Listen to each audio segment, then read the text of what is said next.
All right. Hey, everybody. Thanks for joining in this morning and doing it virtually. I'm going to jump right into it, be sensitive to everybody's time. Appreciate you guys taking the time and joining us. And I'll just go through a presentation for about 30 minutes, and then I'll take questions for the last 30 minutes if there's any. I want to let you guys know also, if any of you guys are in LA for LA Tech Week next week, we will have an in-person session for next Tuesday. We'll also be in Austin, Texas. I'll be doing the same presentation, but for Austin Tech Week the following week. I think we have two events the following Monday and Tuesday. So I apologize for not being up in SF Tech Week this week in person, but we just had some logistical issues from that standpoint. But still wanted to provide some value. Hopefully, this is going to be helpful for some of you guys. This is catered more so to those of you that are early in your founder journey. And what I mean by early is maybe you're thinking about doing your first startup, or you've already started your first startup, and maybe you're 1 year in, you're getting frustrated, you're stuck. This is really kind of catered for those individuals. So just keep that in mind. Tomorrow I have another presentation that's going to be focused more on the go-to-market side of things. So if you already have a product, that might be a session that's good for you, especially if it's a B2B product, because we'll go into depths around what different types of go-to-market tools are really relevant right now in the age of AI. All that being said, I'm going to share my screen and we'll jump into it. Thanks, guys. All right. I'm just going to keep it here in Canva so that I can go back and forth pretty easily.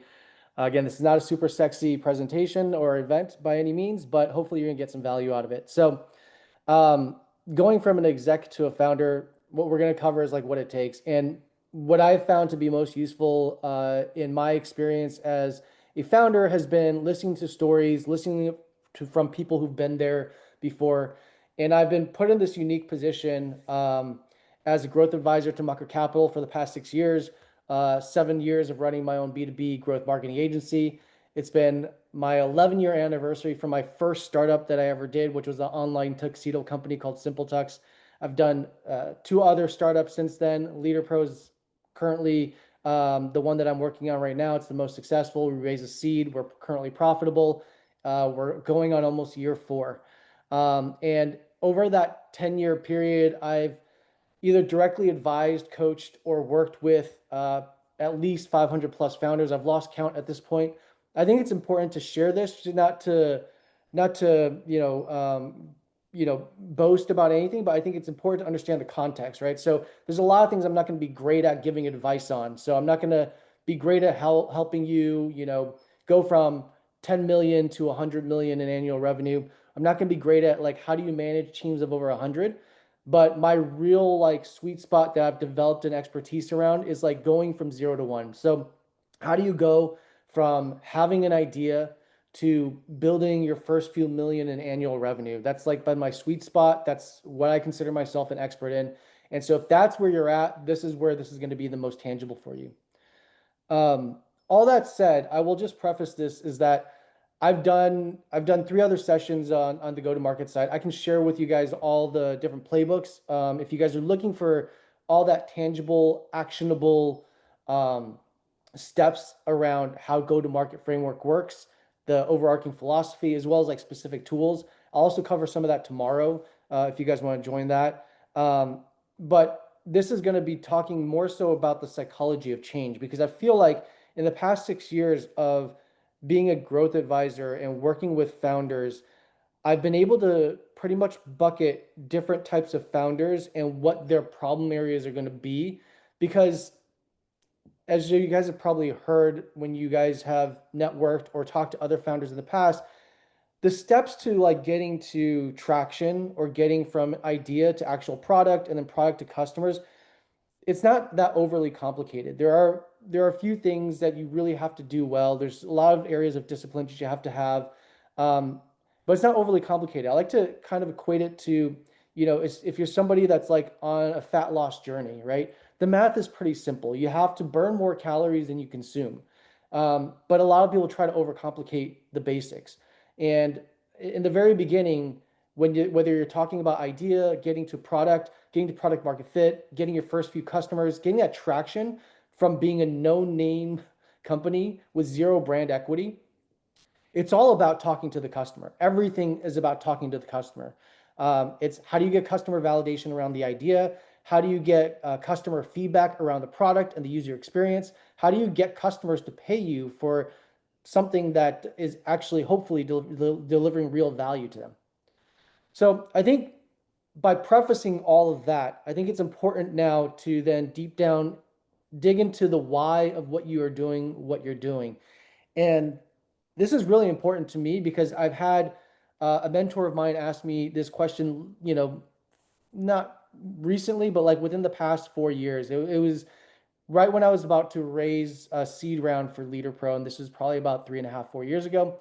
But he asked me, and this is somebody who's exited like 3 times, and his latest exit was a company that he sold to Gusto, and he basically reverse engineered the process. But he asked me, what is your goal with Leader Pro? What are you trying to do here? And I was like, oh, I want to build $1 billion company. I'm sure a lot of you guys have probably thought about that. You guys have probably answered in that way. Um, Amy, we're going to take the questions in about 20 minutes, so just keep it there. I'll get to you in a second, I promise. Um, but yeah, he asked me this question, and I think the most important thing that I had to think about was like, okay, well, I want to build $1 billion company, and why is that? Uh, and I was like, well, I think by building $1 billion company, that's going to be a direct reflection or a byproduct of having made a significant change in the world. And he's like, okay, great. So if I was to offer you next year, 6 months down the line when you have some traction, $15 million for your business, you wouldn't consider it. And it changed my entire framework because, yeah, definitely I would consider it. It's life-changing money, and it's something that ultimately, you have to think about, or you should think about before you actually start your startup journey, because how you build a $15 million exit versus a $1 billion company is such a drastic shift in mindset and just practicality of how you execute your business. Um, Also, from a fundraising perspective, do you actually need to fundraise? And I think for a long time, we've attached this idea of like, just the fundraising process is synonymous with being in startup. I think it's changing now. I think with a lot of the tools, you don't require the funding from VC. You can get a lot further, a lot faster, and you can have full autonomy over your business. Which, if you can remove the pressure of getting to like profitability or getting to your first 10 million in 1 year, like do that, because it's going to change the way that you try to do things. It's going to also remove a lot of the stress that you're going to be dealing with. So just jumping into, again, what are you building and why? Why are you uniquely positioned to do this? I think a lot of people have probably brought this upon you as advice, but number one is domain expertise, right? Like I mentioned that I started a couple of startups before Leader Pro. The first two failed, even though the second one we did raise pre-seed as well. Because I didn't have domain expertise in what we were doing. First business was online tuxedo rentals, and then the second business was like an Airbnb for beauty space, which again not directly related to the pain point. Leader Pro is a organic evolution from what we did as growth marketing agency, so had a very good understanding of the pain point for our customer base and what they're dealing with, which makes it so that you're actually invested in the problem solving experience. And I don't think enough people talk about this, but like when you have a startup, like it should feel like you're having a child. Like it's something that requires 24/7 attention, whether it's conscious or subconscious. Um, Now on my third startup and 3.5 years in, I mean, I am constantly thinking about the day-to-day problems of the business. And you're wearing so many hats around the business. It's not just solving for how do you get more customers, but you're thinking about UI, UX, you're thinking about streamlining different types of workflow. How can you automate and be more efficient in certain ways? You're looking at capital expenditures. There's a bunch of things that, I think with having domain expertise, it just proves that you have a unique passion for whatever the topic is that you're trying to address. And that passion, I like to actually use the word curiosity is more prevalent over passion, because I think with curiosity, it's something that you are laying in bed, watching YouTube tutorials in before you go to sleep, and it doesn't feel like work. It doesn't feel like effort. It's because you're uniquely curious about that specific domain. And I think that's really important, because the next thing is that startup life is very much going to feel like a marathon disguised as a sprint, meaning that you're going to be doing sprints every single week to get to a certain milestone, but it just doesn't stop. And I think all these things where you've seen like a Lovable, for example, or some of these AI companies that have now gone to 10 million in AR in less than a year, um, they're still few and far between. I think you have to look at the statistics. It's still very challenging to do that. Although with today's tools with AI, you have a lot more resources to do it. That being said, I think the reps that it requires for you to become a successful founder and shortcut the timeline to getting to 10 million AR, you don't get rid of that. The people who start level are multiple time founders that have worked together before. And I think like a company like Clay.com that has, gained significant traction on the go-to-market front. A lot of people fail to recognize they were 6 years putting along without product market fit, trying to focus on selling to developers. Um, and it's not really until the past couple of years that they found their product market fit.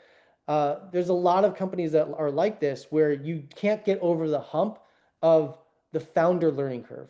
And I think that's where a lot of people kind of get lost in the weeds. They think like, oh, I got this idea, I got this product. If I build it, they will come, and it's going to happen overnight. And it just doesn't. Most in most realistic situations where there is some kind of an exit or financial outcome, um, it takes on average about 7 years. So whatever you're choosing to do, you got to think about that into context. And it can be faster nowadays, but for the most part, to build a sustainable business, it's going to take 5 to 7 years.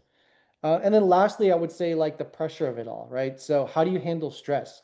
Um, I very much believe that the way that we deal with uh, discomfort is very much like a muscle that you can callus over, um, and build up over time.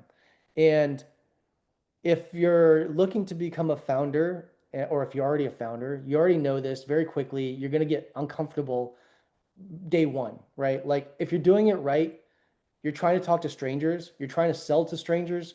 For most people, that's uncomfortable. Um, I think a lot of the times what I also see that kind of is a detriment to founders is like they tie their business outcome, like the startup outcome, to their own personal self-worth or their personal value.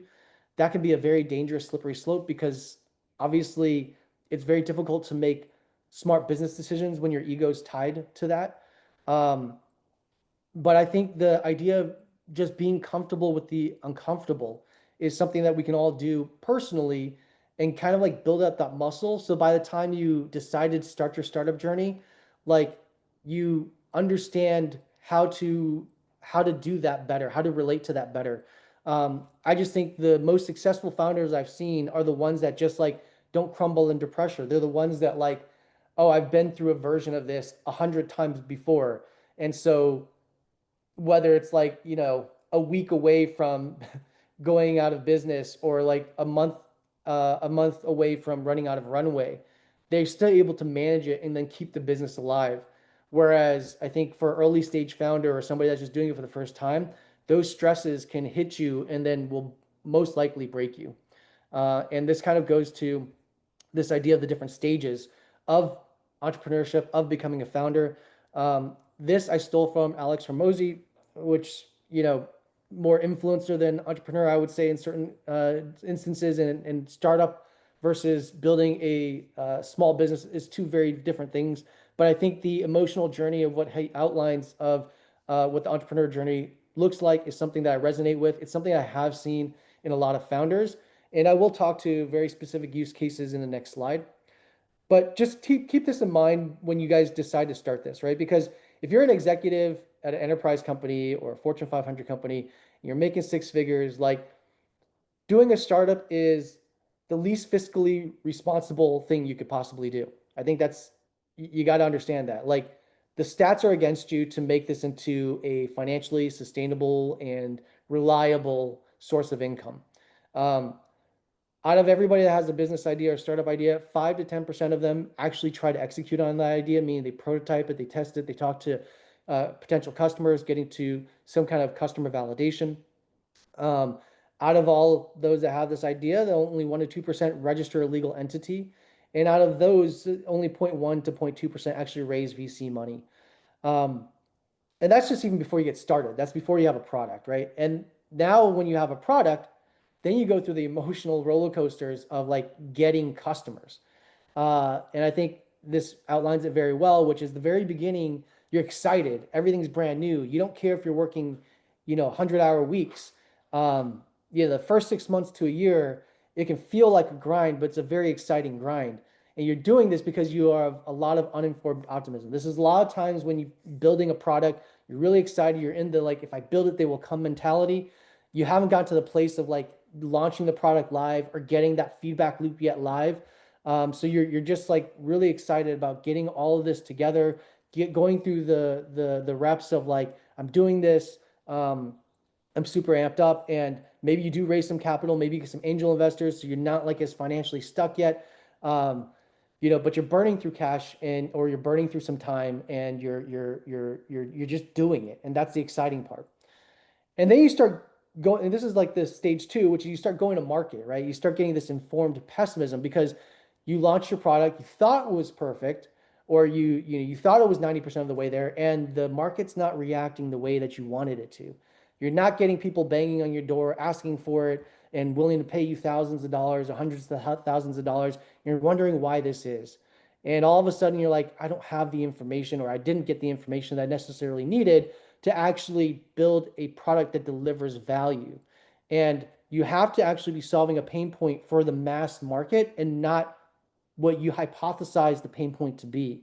So the earlier you can get that market validation, the earlier you can get like users to kind of engage or behave without you don't even need a product. You could just create slides or screens for walking people through and talking them through the potential value. You could get validation through that. And I think not enough people front load doing some of these things. They end up having to go through that later, but they've spent all this cost and sunk time to developing a product that ultimately people aren't using. Um, the other thing I see a lot of times with specifically like technical founders is that they fall into this pitfall of product perfection, the idea of creating a perfect product. And the reality is you need to create something that as an MVP just creates some kind of value for some subsegment of your market immediately. That's the most important thing because everything changes after day one. Everything changes after you get that product into the actual market and you start collecting feedback. This is where I feel like most founders quit. This is where I've been coaching founders for a year to 2 years. They're in this valley of despair. They've lost momentum. They've maybe maxed out some personal credit cards because they haven't been able to pay themselves anymore. The 500K or the $1 million that they raised is slowly it's dwindling pretty fast. They've got like 1 to 3 months of runway. They're trying to figure out how to extend that because at the end of the day, there's only two ways to keep a company alive. It's external funding or getting new revenue from new customers, right? So, um, again, it's such a basic concept, but I don't think enough people think about that, which is like the only way to keep your business alive is you got to go get new customers or you're going to have to raise more capital. But if you've already raised some capital and you haven't proven that you can get new customers, it's going to be very difficult to raise more capital. And so you get into this place of despair. And um, the ones I will say this, it's like at this point, it's not about intelligence. It's not about pedigree. I don't care if you're ex-Google engineer or like a former MIT grad or whatever it is. This stage is all about grit. This is all about can you last long enough? Can you run enough experiments in a very um, lean way, you know, to get to some data point that's going to give you some optimism or some data point that's going to get you to a place where there's some repeatability in it, right? And this is the place where I would say you got to lock yourself in the basement most of the times and you got to do the outreach. You got to do the stuff to get more customers. And it's the stuff that you were uncomfortable doing when you had, more capital. It's the stuff that you're uncomfortable doing, when you're just kind of like building, right? It's the unsexy part of it. It's like the door knocking part. And the ones that get out of this are the ones that can slowly inch their way to getting new revenue in through the door by making 1,000 phone calls, cold calls, right? Like do the LinkedIn DMs, 200, max them out every single week. Getting creative around like joining different groups, Facebook groups, LinkedIn groups, you know, doing you have to be desperate to knock on 1,000 doors, right? But something will come out of it. And that's where I think most people stop. and they're like, I tried everything, it doesn't work, and they shut down. But the small percentage of those that get to the other side are the ones that do this. And we've been there. I've been there multiple times as a founder, gone through that with Leader Pro, but then you start getting to this other side, and this is where I feel like we are at with Leader Pro, but you get to informed optimism. This is now where it's like you're tracking the right metrics, you're tracking the right data, and it's coming up positive. You're starting to understand, if I do X, I'm going to see Y, and I get to Z. And that's really when it starts, like, a lot of those things unlock and those things start clicking. And I think, though, when we talk about some of these founders or startups that have gotten to this, 1 year, 10 million ARR or 50 million ARR, these are the ones that have gone through this whole rigmarole already and understand what stage 4 looks like. So they're able to shortcut from stage 1 to stage 4 just a lot faster than a first time founder or even like a second time founder. Um, and so I think it's super important. And I know a lot of people have probably heard this advice, but like, as you're having conversations with people that have done this or are doing this now, always try to have these conversations, especially during Tech Week, with people that have already gone through it or have done it.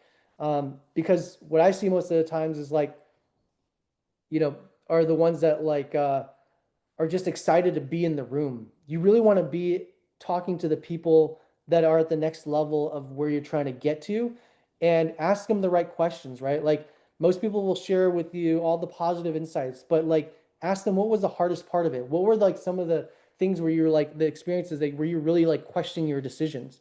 I think because every founder if every founder that's like gone on to raise capital or has gotten to their first few million in annual revenue, they're part of a very small percentage club, and they will share with you. And I guarantee all of them have gone through multiple phases of hardship.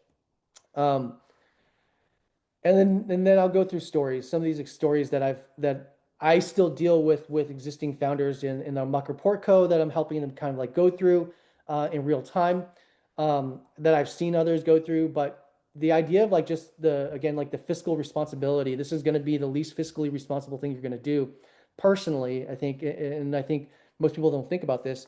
Um, but I've seen executives that have gone from being used to making 250,000 to 500,000 a year, and going into building something that they thought was a great product, and they're a year and a half in, they've exhausted they raised some seed capital as well, and they've exhausted that capital because it was rosy for the first 6 months, but they didn't focus enough on the go-to-market execution side of things, and so they're not getting in enough new customers.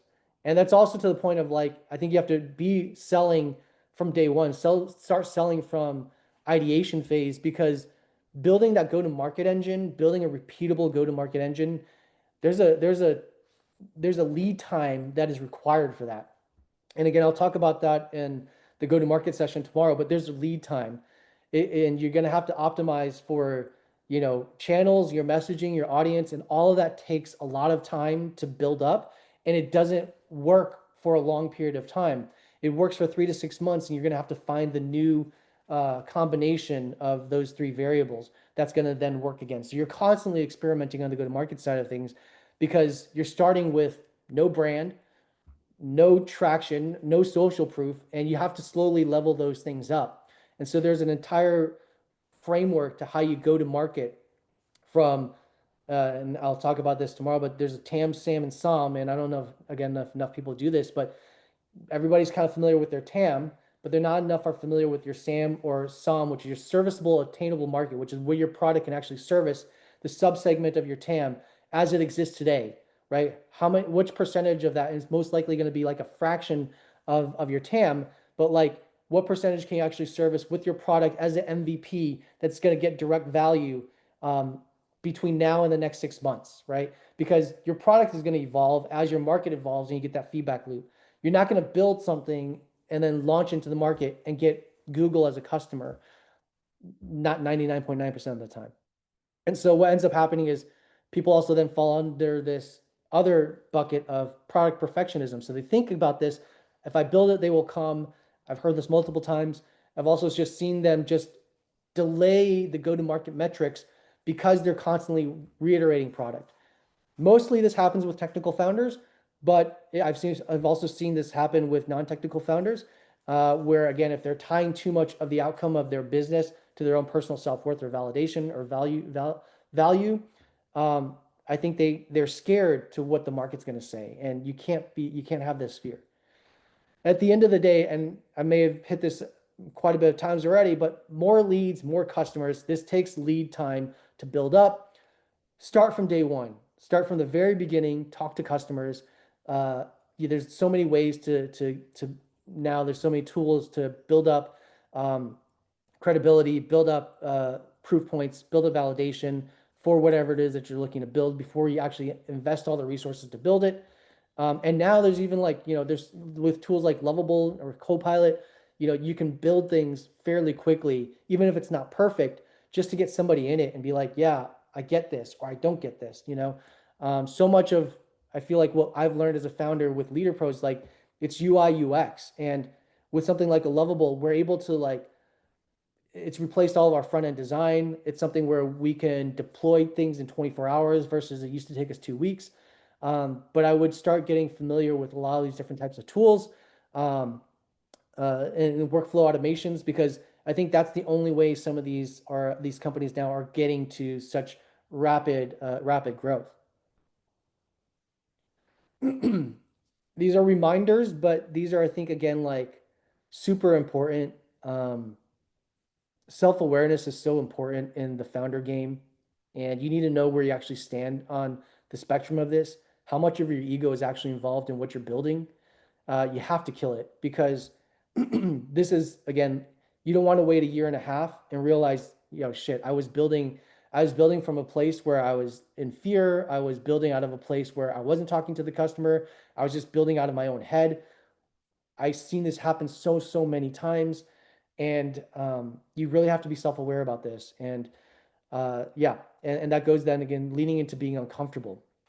Um, I think it's important to do things that are uncomfortable, personally challenging you to do things that are uncomfortable.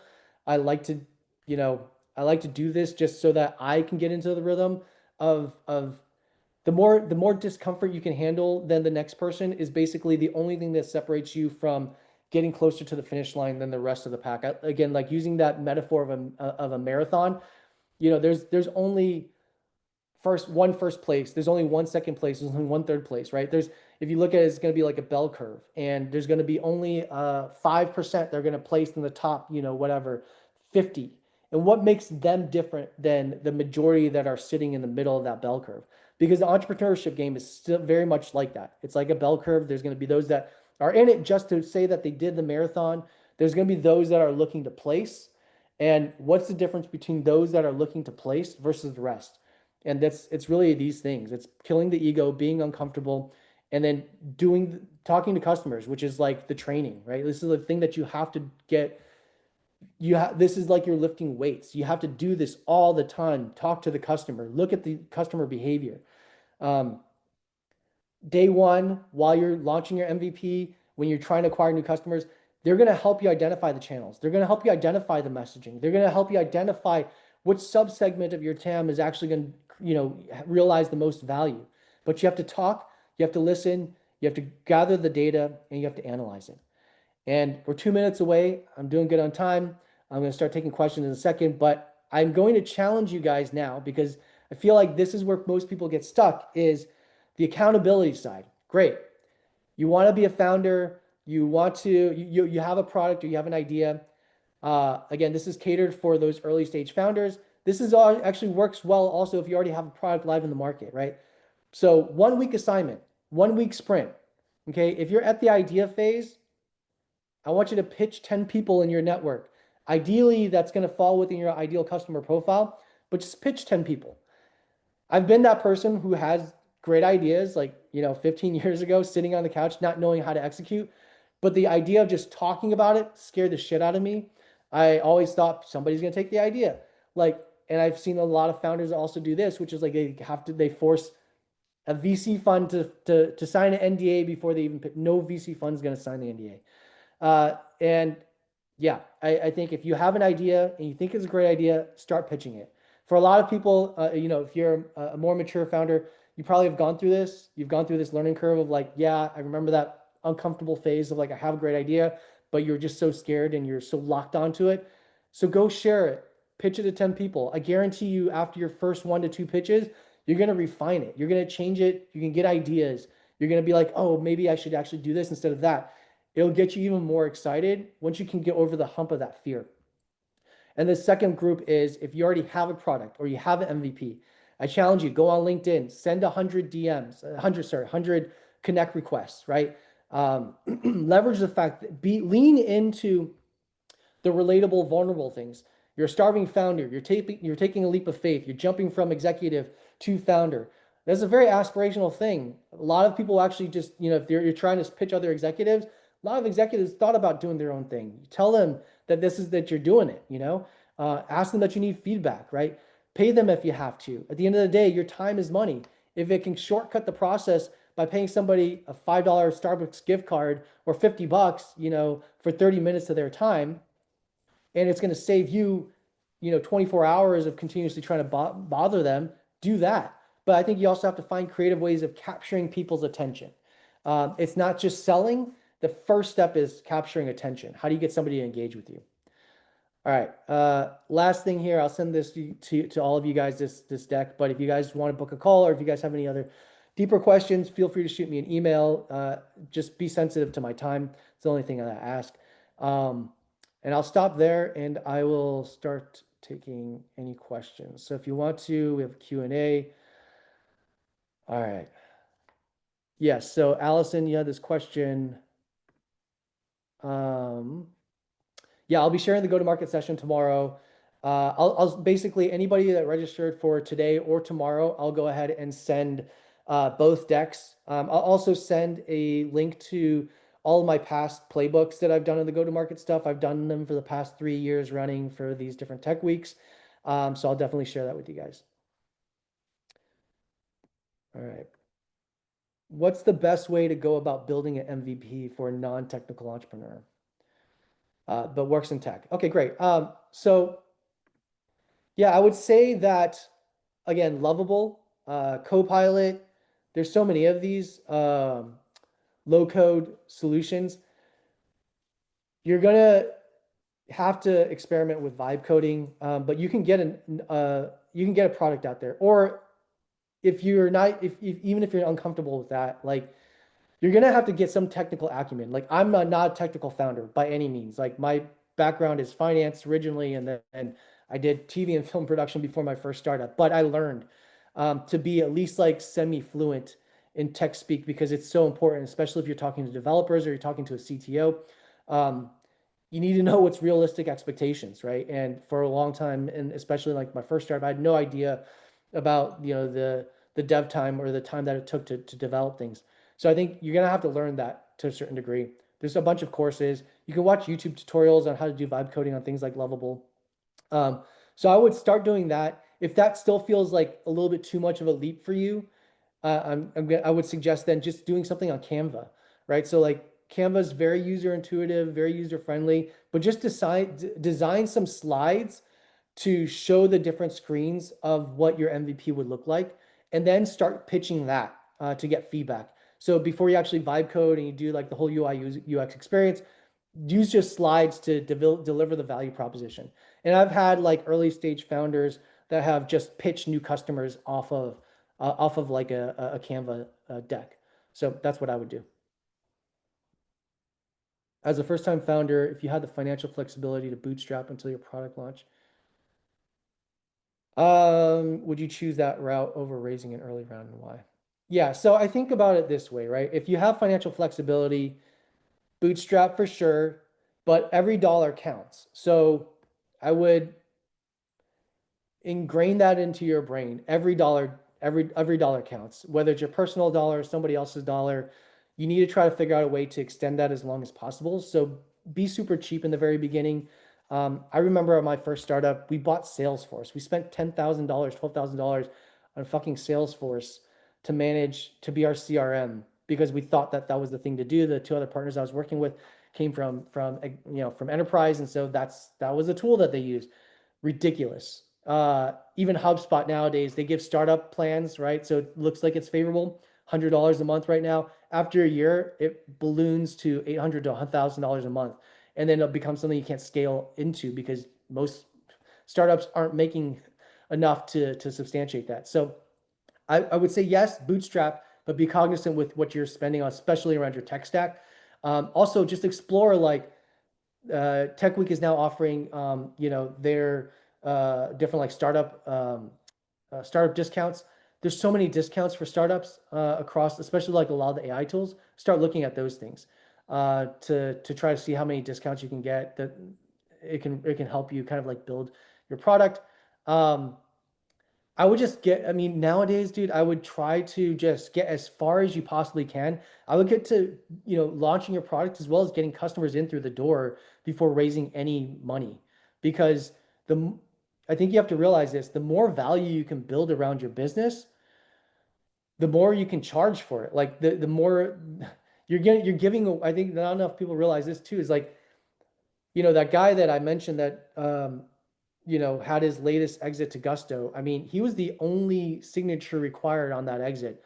And he had a much larger exit before, but it wasn't as financially successful as his latest because of how much equity that they gave away. And I think not enough people think about this, which is like the moment you start raising external funds, you're giving away pieces of your business. So if it's valued at like $1 million today, but you could get it to being $10 million on your own, why would you give away 30% of $1 million today, right? Versus 10% of $10 million 6 months from now. So I would go as far as you possibly can. Hopefully that helps.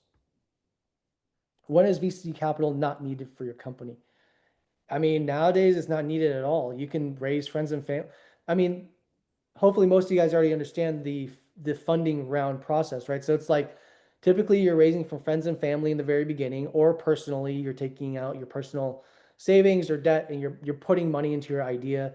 The second round after that would be like angel investors. So you're going out and trying to raise from accredited investors. Those are people that make over 200 grand a year that have the financial flexibility to make investments. Um, and then after that is typically when you're going into like capital rounds, right? Where you're going to start raising a formal pre-seed or seed round. So that's kind of the different levels before you even get to like a Series A, Series B. So I would, again, going to the previous question, I would just try to uh, hold off as long as possible before you raise any VC capital. If you have some flexibility, don't do it. Um, if you need it, if you need capital to kind of live and feed yourself, you're gonna have to get friends and family to pitch in first. If your friend and that's a very common thing because if why would a VC give you money? Why would a stranger give you money if your friends and family won't give you money, right? Like think about it from that perspective. Um, yeah, so that's how I would think about it.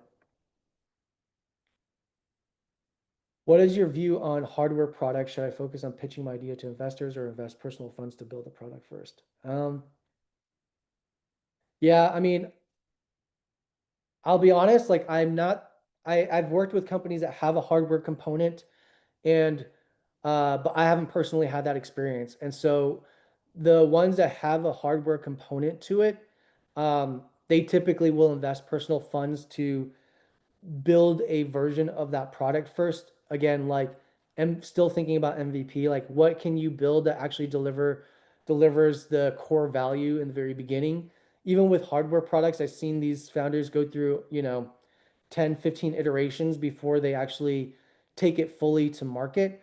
Um, but they're able to acquire customers before that, right? And I think the idea is like if you can get customers to buy into the idea and buy into, a crappy version of the product in the very beginning because they can see the vision and they can see where you're going to. They have the confidence in your capabilities to deliver something of more value fairly quickly. Uh, that's the place that you want to get to. Um, so I would do personal funds first to build the product, but I would again be very conscientious around every dollar that you spend. Obviously, it's going to be more expensive to build a smaller number of SKUs in the very beginning than it would be, once you know what it will look like. But I would hold off, especially if it's an idea that you feel like can be really valuable. After you build MVP and validate user needs, when should you hire an engineer to build the product? Um, so there's two ways to do this. I would look for a co-founder versus building or hiring an engineer or bringing in a dev shop. And the reason why I say that is because, again, your product is going to evolve and you need a technical person that is seasoned enough to understand that and evolve the tech stack accordingly. Um, my CTO now, I think it was a platform, it was a matchmaking platform. I think it was like called Co-Founders Lab, but he was involved in my second startup, um, and yeah, I had a great working relationship with him. He's now my CTO. But I would try these matchmaking platforms. I would ping your own personal network. Um, yeah, and I would try to find a technical co-founder.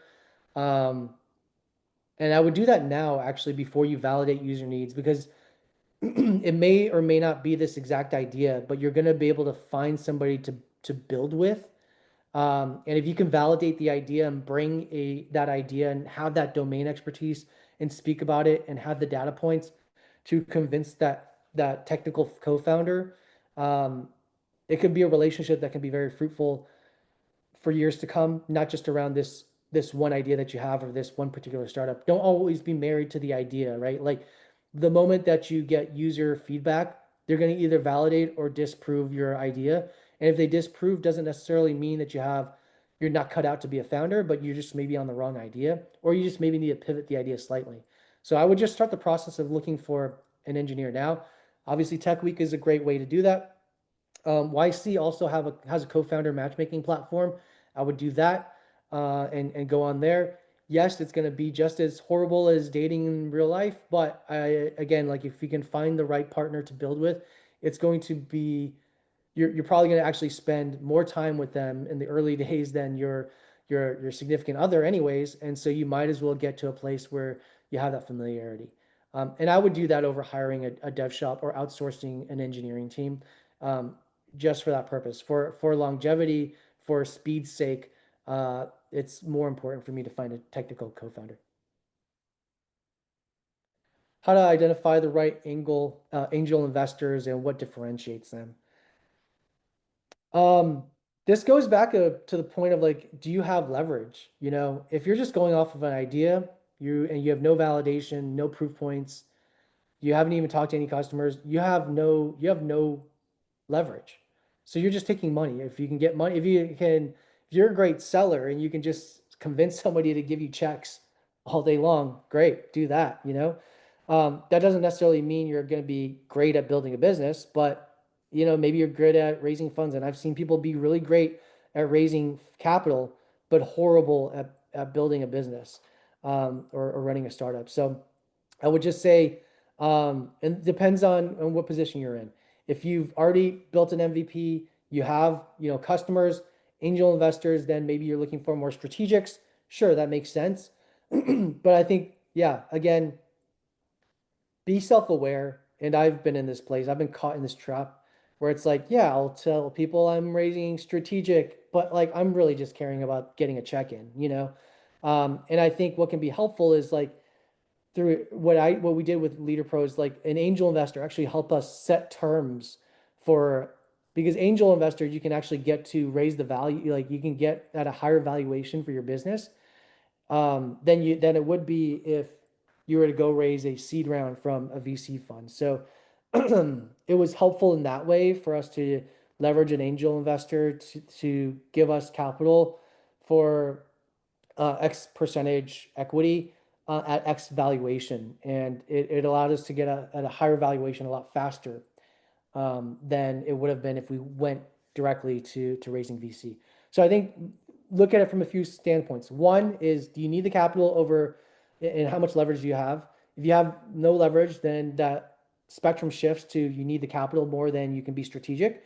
But if you have leverage and you can be more strategic, then it is that you need the capital, right? And then somewhere in between. The other value I would just say is like you can use that to hopefully raise the value of the business. All right.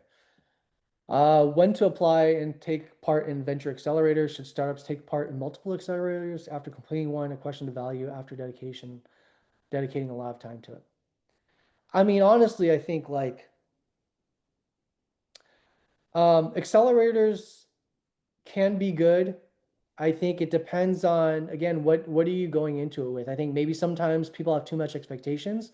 They're not going to give you all the tools on a plate on a silver platter and be like, here you go, this is what you use and enjoy, right? I think um, where it can be valuable is like getting feedback, um, getting again, like I think more so like the environment um, or access, I think is helpful.